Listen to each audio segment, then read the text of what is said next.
Hey guys, in this video, we want to continue our exploration of speech acts by looking at the speech act of complimenting. Even though we're focusing on compliments in English, so how we give compliments and how we receive them, we can use this exploration of compliments to further our understanding of how in language we follow a lot of scripts, or rather conventions and norms when we interact with each other. So you can use this knowledge of compliments to start analyzing the norms and conventions of other speech acts. I also want to add that everything we cover today pertains specifically to American English. These categories may not be applicable to other languages and other varieties of English. Let's get started. So we can give compliments in both speech and writing. I can compliment you face to face, and I can even compliment you in a text message or an email. Now, I want you to think about a time when you gave someone a compliment. Can you recall what you said? Think about what the context was. What were you trying to achieve and how did you go about it? Try to think specifically, though, about what it is you said. For example, my son made the Math Olympics in his third grade class recently, so I complimented his success by saying, "That's great." What about you? If you can think of what you said, write it down or go ahead and put it in the comment section below. You may want to see how your compliment lines up with what you'll learn about the speech act of complimenting in this video. Okay, now I would like you to think about a time when someone gave you a compliment. What did they say? Can you recall their exact phrase? Be sure to write it down somewhere or comment below. Finally, how did you respond to being complimented? What did you specifically say? Or did you not say anything? Whatever you did, write it down or comment below because we'll return to it later in this video. Now, I'm guessing that many of you could remember compliments you gave or compliments you received, but I'm guessing that it was perhaps difficult to remember exactly how it was said. We typically can remember the gist of a compliment, but we don't recall the language structure. For example, the difference between "that is a beautiful dress" and "that dress is beautiful." We remember the gist, the person liked my dress, but we may not remember the word order. We also may not recall the adjective the speaker used. For example, I complimented my son when he made the Math Olympics by saying, "That's great." As I was making this video, I decided to ask my son if he recalled what I had said to him, and he said, "You told me that's awesome." So while he remembers the gist of what I said, that I was proud of him, he didn't remember which adjective I used, great or awesome. In fact, we typically only remember the adjective that was used when it was strange or abnormal. If someone said my dress was scrumptious, I might remember that adjective because it's not a conventional adjective that people use. When we compliment people, our compliments tend to fall into three major categories, meaning there are three major things we tend to either receive compliments about or give compliments about. Now think back to the compliments you thought of at the beginning of this video and try to place what category your compliment fell into. The first major compliment category is appearance and possessions. So commenting on the way someone looks or on something they own. Saying "you look good" is a compliment on appearance, and saying "your blouse is beautiful" and "I really love your car" would be compliments about a possession. Another major category of compliments is that of performance skills and abilities. So these are compliments like "you did a good job" and "you are such a wonderful writer." When I complimented my son about making the Math Olympics, I was complimenting his performance. So that compliment would fall into this category. Our third main compliment category is that of personality traits, so complimenting someone's behavior or disposition, such as saying, "You're so sweet," and "That's so nice of you." This type of compliment occurs less frequently than the last two categories we looked at. So think back now to the compliments you thought of at the beginning of this video. I'm guessing they fell into one of these three categories, which would make sense because the whole reason we're looking at the speech act of complimenting is so I can demonstrate to you the conventions and norms we implicitly follow. How do we recognize a compliment? Meaning, if someone compliments you, how is it you know that they're complimenting you and not insulting you? Well, there are several cues that help us recognize a compliment. One of those is by the adjectives the person uses. So in American English, roughly 2/3 of compliments that use an adjective, such as "your blouse is beautiful," and here "beautiful" is the adjective.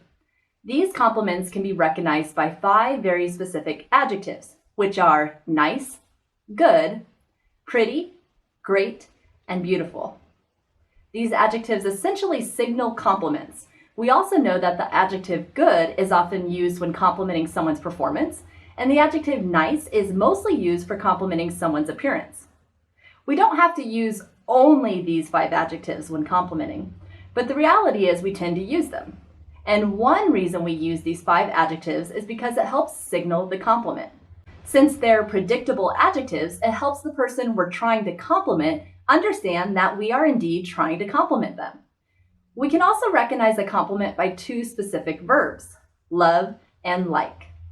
In fact, 90% of compliments that have this sentence structure, I like or love blank, will use the words like or love. We're more likely to say, I love your car than I admire your car, or I approve of your car, or I commend your choice in cars.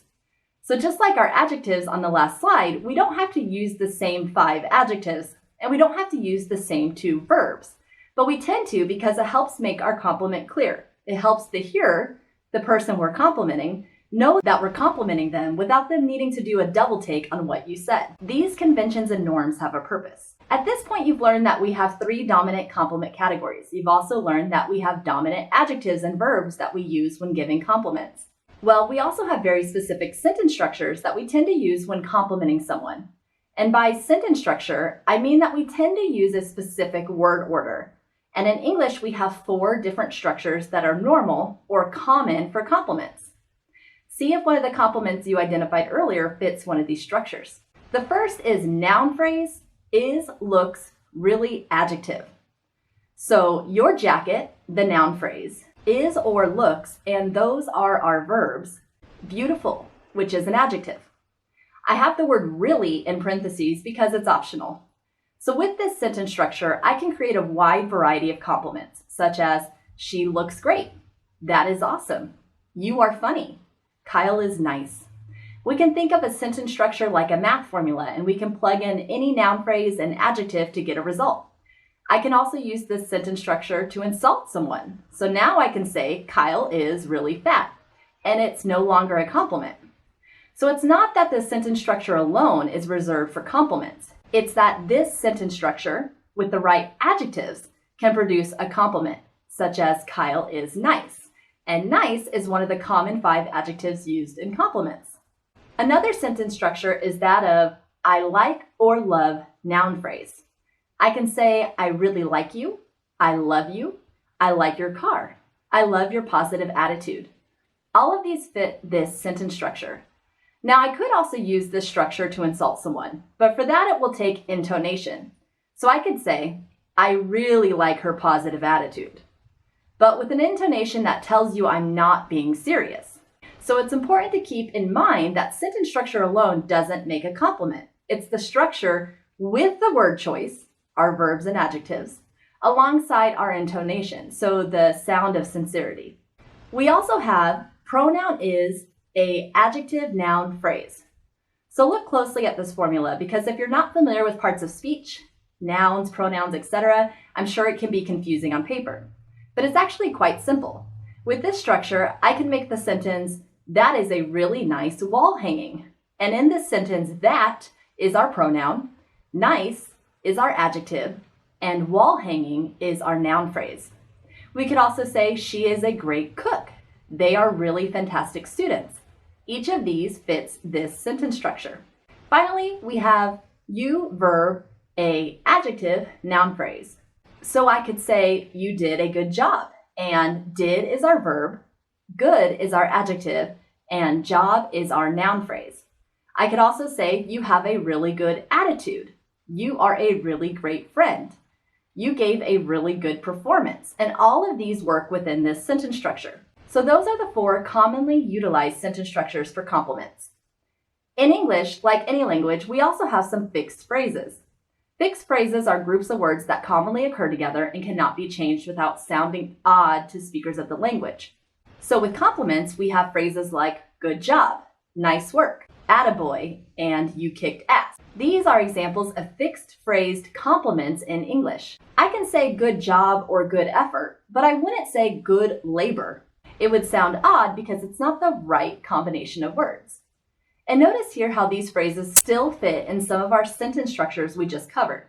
So good job is really just a shortening of you did a good job. I can also say something like nice work, but again, wouldn't say nice exertion. We also have other fixed phrases that we can also call idioms, and idioms are phrases that don't make sense by themselves, word for word, but have a meaning that is beyond the surface level. So there's the saying, that a boy, also said as attaboy, which is a compliment, most likely complimenting someone's performance. But on the surface, it looks like the sentence just says that a boy.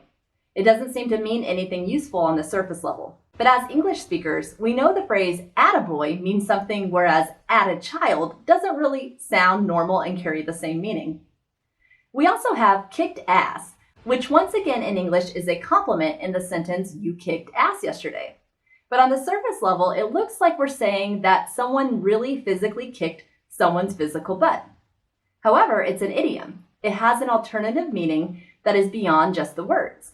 And it means something different than you kicked elbow, which doesn't carry the same meaning. So again, all of this just reinforces that there are conventions and norms we stick to when we compliment people. So what does all this say about speech acts? With any speech act, there are expectations and conventions we adhere to for communication to be successful. We just covered what those norms are for compliments in English. We know that English has over 100,000 adjectives, but that there are only 5 we typically use when we give compliments. Why though? Again, because we want the hearer to know that we are complimenting them. We want the compliment to be clearly understood as a compliment. Performing a speech act requires that the addressee knows what we are doing. Most compliments do not begin with the phrase, I would like to compliment you now. You have some really nice shoes, right? Usually we get right to the compliment itself. So we're not announcing that we're about to compliment by stating it explicitly. We just go straight into the compliment. Another reason we stick to the formulas, so the small class of sentence structures, the small class of adjectives, the verbs like and love, and the fixed phrases and idioms, is because if we're too creative, if we stray from this, our utterance might not be taken as a compliment. So remember earlier, I had you think about a time someone paid you a compliment, and I asked you to think about what your response was to that compliment. I'm going to go ahead and predict that you did one of 4 things, which was you either accepted the compliment, rejected the compliment, mitigated the compliment, or didn't give a response at all. I'll even narrow it down a few categories, and I'm guessing you rejected the compliment or mitigated your response. So let's look real quick to see what these mean, and then tell me in the comments below how you typically respond to compliments. When someone gives you a compliment, one response is to accept the compliment, meaning you acknowledge the compliment. You can accept a compliment by saying thank you, or even yes, it's my favorite if someone were to say they liked your dress or something. So you acknowledge the compliment you received, and you'll see in a second how this is different than the other responses. You can also give what is called a praise upgrade, which is to not only accept the compliment, but essentially express an agreement with the compliment. So someone says that your dress is beautiful, and you respond by saying, really brings out the blue in my eyes, doesn't it? So here you accept the compliment and kind of raise it a little bit higher. Now this category, accepting, is not typically what Americans do, for a variety of social reasons. You may do this with someone you're really close to, but in general, accepting a compliment is not our general approach. Our approach is to be humbler, and there are a few ways we express this humility. So rather than accepting the compliment, we just flat out reject it. So someone says, you look good in that dress, and you reject that compliment by saying, I feel fat in it. Someone says, man, have you been working out? You look great. And we reject it by saying, I feel totally out of shape. So in both instances, we're speaking the opposite truth to the compliment. Perhaps this opposite truth reflects how we're really feeling, or perhaps we're stating it just to look humbler in light of the compliment. Either way, we're devaluing ourselves for the sake of saving face, for the sake of not looking boastful or proud, 2 behaviors that aren't typically awarded in American culture. Another option is to mitigate our response. So here we're not fully accepting it, and we're not fully rejecting the compliment. Basically, we're being bashful, which is why I have a picture of bashful here from the 7 Dwarfs. This is the more common thing to do in American culture. So if somebody compliments you on your jacket, and rather than saying, yes, I know it's a great jacket, you might say, oh, I bought it for the trip I took to Arizona. to kind of justify that I didn't splurge on it for no reason. I bought it, for a trip. You might tell a story about it or say, my brother gave it to me, or, oh, really? You like it? If someone were to say they like your shoes, you might mitigate your compliment response by saying, oh, I like your shoes too. So you can respond to your compliment by giving a compliment back. Lastly, you may just choose not to respond. Someone could say, I love your hair, girl, looking good. And then that person could say, all right, we have a lot of work to do. Let's get started. The person completely ignores the compliment altogether. This one is tricky because ignoring the compliment could have other negative implications socially. People want to know you heard them. So in this example, the person didn't respond verbally. She also didn't flat out ignore the person. She still grinned. And this grin, in my opinion, is still somewhat an acknowledgement of the compliment, not a full-out rejection. While there are 4 response types, Americans rarely accept the compliment and are more likely to either reject, mitigate, or give no response at all. We don't like to put ourselves in a position that implies we have some type of superiority to the person paying us the compliment. All right, let's take stock once again and summarize what we are talking about here. Performing a speech act follows a set of linguistic norms. So the structure, I love your car, or I love your XYZ, put in anything there. That is a real typical way to give a compliment. And when you start the sentence that way, the addressee is going to understand it as a compliment. So that's why we have these kind of predictable patterns in speech. So it's easy for people to understand what is trying to be performed here. So we can say that there is a formula to construct a compliment. And we looked at the sentence level and we looked at certain adjectives. And so there's something formulaic about it. You're going to plug in an adjective here. You're going to probably select one of these 5 adjectives. And that is important for us to observe because even though you can, in theory, come up with a 100% original sentence that nobody has ever in the history of the world ever spoken, you could do that right now. Everybody has the skills to do that, but we don't. Even though you could sit down and write the wackiest sentence that nobody has ever put together, we just don't do it. And that's the beautiful thing about language. It has infinite possibilities. However, we don't tend to do that. And in fact, let's go to the other way. We tend to use the same chunks or phrases of words over and over again for most of our communication. Despite the fact that we have the ability to be incredibly creative with our language, when the speaker does not apply this formula, the speech act may be open to different interpretations. As I mentioned this before, there's a reason why speech acts are performed in such a recognizable pattern.